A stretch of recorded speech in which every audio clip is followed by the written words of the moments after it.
Narito na po ang episode 53 ng Royal Blood mga kapuso, August 30, 2023. Ipinakilala na nga ng sekretary ng Royal Motors itong si Margaret upang nga magbigay ng speech sa entablado. Ngunit inunahan ito ni Christoph dahil meron daw siyang magandang mensahe na kailangan marinig ng lahat, kaya siya muna ang umentra at umakyat sa stage. Samantalang tong si Anne pinapupunta ni Beatrice para nga dalhin yung sapatos, ngunit hindi niya makita yung kanyang amo.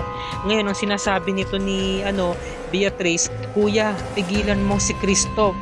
Nasa kanya ang mga ebidensya." So medyo choppy, hindi masyadong naririnig ni Napoy kasi biglang tumawag sa kanya si Beatrice. Ngayon, bigla na lamang tumayo tong si Napoy kasi alam niya na, 'di ba? Alam niya na yung ibig na ipahiwatig ni Beatrice. Sabi, "Tama na yan, Christoph, tol, tama na yan." Hawak ni Christoph yung remote. Tapos bigla niyang inilipat doon sa sex video. Yung pala yung sunod na slide. So sumenyas na yung secretary, sabi niya, "Pakikat yung video, pakipatay yung screen, yung projector." So nakita ni Margaret, para siyang dito, para siyang estatwa dito, 'di ba? Para siyang biglang nanigas sa nakita niya. Nagulat ni si Natasha, pati itong si Diana, nagulat sila sa kanilang nakita. Yung sex video napanood nila lahat. Ito yung the most shocking revelation ngayong gabi, 'di ba? Dahil natukoy na nila kung sino ba yung babae nito ni Andrew, walang iba kundi yung kapatid pa niya na si Beatrice. So nakuha ang atensyon nilang lahat, yung pamilya nila. So bigla na lamang dumating tong sina Andrew sa si Beatrice, magkasama pa sila. Nagwala na tong si Margaret, sabi niya, "I kill you both." Kinuha niya agad yung kutsilyo, ngunit pinipigilan siya ni Napoy. Talagang nagre-rage siya sa galit, nanginginig si Margaret. Samantalang itong si Anne nasa kalayuan, nakikita naman niya, tanaw na tanaw niya. Ngayon tumawag sa kanya tong si Loida para nga alamin na kung nakauwi na ba tong si Anne at sabay-sabay na silang kakain. Sabi naman ni Anne, "Nandito pa nga ako sa venue Saka meron akong latest chika sa inyo. Alam nyo ba, si Ma'am B saka si Sir Andrew magkarelasyon." "Ha? Talaga ba? Totoo ba yung sinasabi mo, Anne?" "Oo, hindi nga rin ako makapaniwala So ito, nagalit si Margaret kay Napoy. Sabi niya, "Ba't niyo ako pinipigilan, ha? Pinipigilan mo ako samantalang yung dalawang yan puro kahayupan at kababuyan ang ginawa sa akin? Hindi ba ikaw nahihiya para sa kanila? Bakit ako bang kayahiya dito?" So sabi niya, "Ikaw, Andrew, pinagkatiwalaan kita, asawa kita, pinakasalan kita. Akala ko talaga minahal mo ko, kaya tama yung hinala ko na meron ka talagang babae.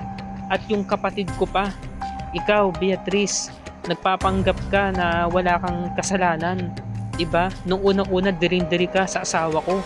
Pero ngayon, tingnan mo yung video na yan."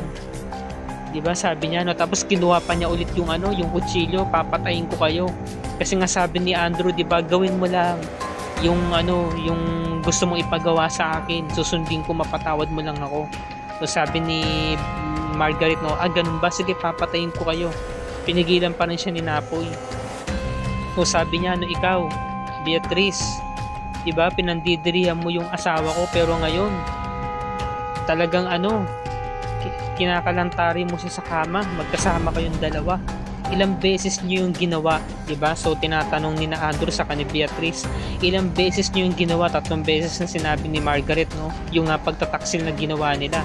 Samantalang tong si Loida nagpapatawa pa, sabi niya, "Ikaw naman, Ann, dapat kinuha na muna ng picture para isend mo sa akin at nang maisend sa GC."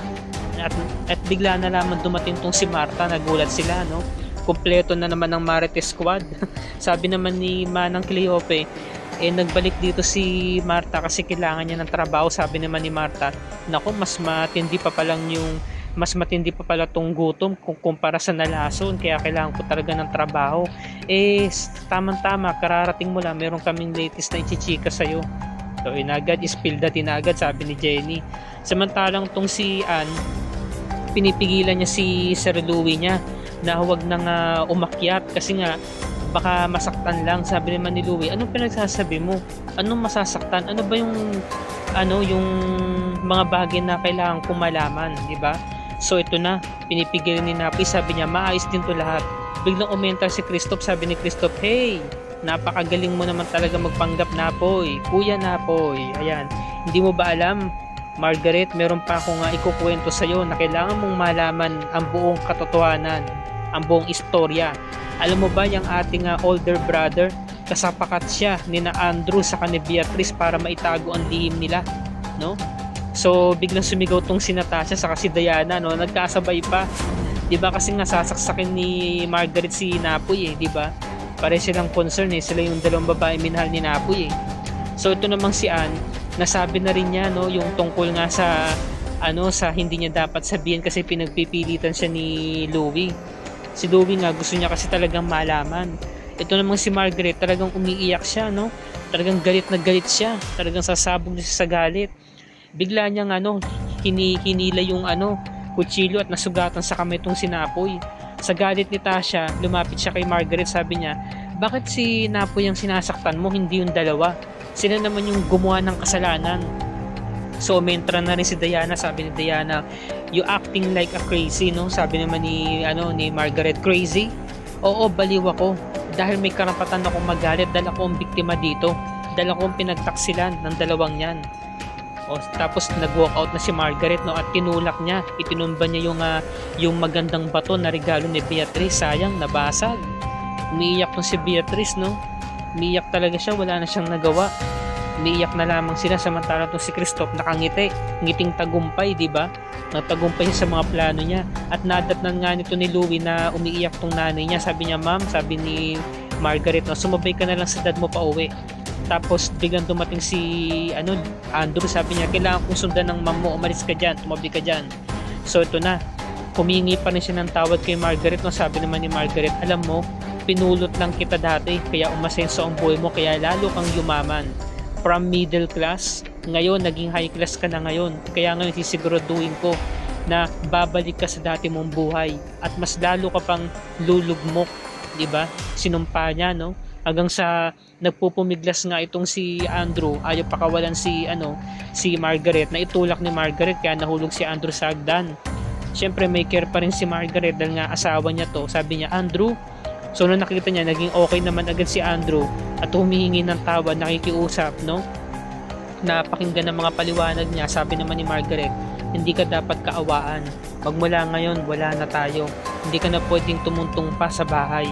Hindi ka na parte ng buhay ko, no? Umalis na siya, iniwan niya na tong si Andrew at talagang umiiyak, no? Sa sama ng loob, yun ang nararamdaman ni Margaret. Samantalang tong si Louie, sinundan niya at kasama naman tong si Anne. Nagkatapatan yung mag-ama. Sabi niya, totoo ba yun? Meron kayong affair ni Tita Beatrice? Ha? Samantalang ikaw naman ang gumawa ng sex video, sinampal siya ng kanyang ama. So susuntukin na sana ni Louie. Sabi naman ni Andrew, anak ka lang, kaya wala kang karapatan na ganyanin ako, diba? Ngayon, kung gusto mong guminhawa ang buhay natin at mawala sa atin tong buhay natin na to, makikinig ka sa akin, no? Samantalang umaawat tong si Anne. Sabi naman ni Louie, at magkakaila ka pa, sinabi niya sa akin ni Anne ang buong katotohanan na meron kayong relasyon ni Tita Beatrice. Sabi naman ni Andrew, no, umalis ka dyan, susundan ko ang mami mo, pababalikin ko siya sa buhay natin. Tapos sobrang galit to ni Louie, sinuntok niya yung pader 3 beses at inawat siya ni Anne, niyakap siya, no? Pasimple si Anne, no? Kaya ang sese niya ngayon. Samantalang tong si Beatrice, kinukumpronta yung kuya Christoph niya, ayaw siyang pakinggan. Nung umarap si Christoph, sabi ni Beatrice, no, talagang ginagawa mo to para makaganti sa amin, nakahanap ka ng butas para siraan kami magkakapatid, para magkagulo tayo, magkaaway-away tayo. Christoph, masaya ka na ba, ha? Sabi naman ni Christoph, no, alam mo, kinakailangan ko tong gawin para magkasira-sira kayo. Sabi naman ni Napoy, no, hindi ka ba nag-iisip, Christoph? Hindi mo ba alam, madadamay din ang pangalan ng kumpanya. Pangalan ng kumpanya ang dinadala mo dito. Sabi naman ni Christoph, no, okay lang sa akin kasi total wala na rin naman ang posisyon na pinakaasam-asam ko ang CEO. Napakatalino mo talaga, Kuya Napoy. Alam mo na agad ang ibig kong sabihin, no? Kaya okay lang sa akin kahit masira tong buong kumpanya to, wala na rin namang halaga sa akin to, eh. Sabi naman ni Napoy, talagang napakawalang niya mo talaga, no? Susugurin niya na, kaso naunahan siya ng baril. Nilabas ni Christoph yung baril, sabi niya, no, sige, one step closer at talagang babarilin kita. Inawat si ni Diana, no? Talagang sila, nagtataasan na sila ng boses, mga galit na galit talaga sila. Sabi naman ni Napoy, no, sige, putok mo, barilin mo para mawala na ang problema sa buhay mo, para mabuwasan ka na ng mga kaaway mo sa buhay. So gumitna na si Diana, kinukuha niya yung baril, at sa pag-aagaw niya ng baril, nasaktan siya ni Kristoff. Sabi naman ni Napoy na huwag mong sasaktan si Diana. Tapos biglang nagalit si Diana na humarang siya, sabi niya, umalis na tayo, umuwi na tayo ng bahay now. Galit na galit si Diana, no? Pinagalitan niya yung asawa niya, at wala na rin nagawa si Kristoff kundi sumunod kay Diana, kaya umalis na rin sila. Yan. Samantalang tong si Beatrice umiiyak pa rin talaga, no? Dahil nga sa nangyari, napahiya sila eh. At ngayon, i-comfort sana siya ng Kuya Napoy niya, ngunit pinigilan siya ni Beatrice. Sabi niya, enough. Sabi niya, gusto kong mapag-isa, iwan mo ko. Sige na, iwan mo na ako. Iyak nang iyak pa rin si B. Samantalang tong si Napoy, iniwan niya na rin, no, yung bunso niyang kapatid. Kasi gusto na rin talaga ni Beatrice, no, na mapag-isa. Samantalang tong si Jenny, inutusan na ni Margaret na itapon palabas sa mga gamit ito ni Andrew, at nagtanong pa nga to, sabi niya, ito lang po bang mga gamit ni Sir Andrew, ma'am? Sabi ni Margaret, no, yan lang kasi ang mga naipundar niya, and the rest sa akin galing yun, kaya akin na yun. Biglang dumating si Andrew, ngunit pinagsarahan siya ng pintuan. Sabi ni Andrew na huwag kang makialam. Tapos binuksan niya yung pinakaunahang bulsa ng maleta niya, at meron siyang nakitang baril. Naku po, magiganti si Andrew, papatay niya si Kristoff. At dito na po nagtatapos ang review and recap para sa gabing ito, mga kapuso. Bukas, episode 54 na tayo, araw ng Huwebes, August 31, 2023.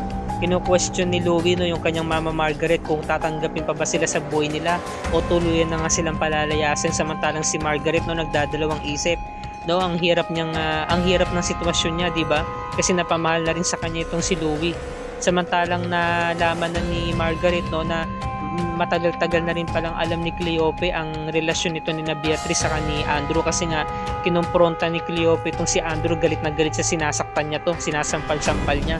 Sabi niya, kung alam ko lang na ganyan ka, hindi ko na sana hinayaan pa, no, na makipagrelasyon ka kay Margaret dahil sasaktan mo lang siya.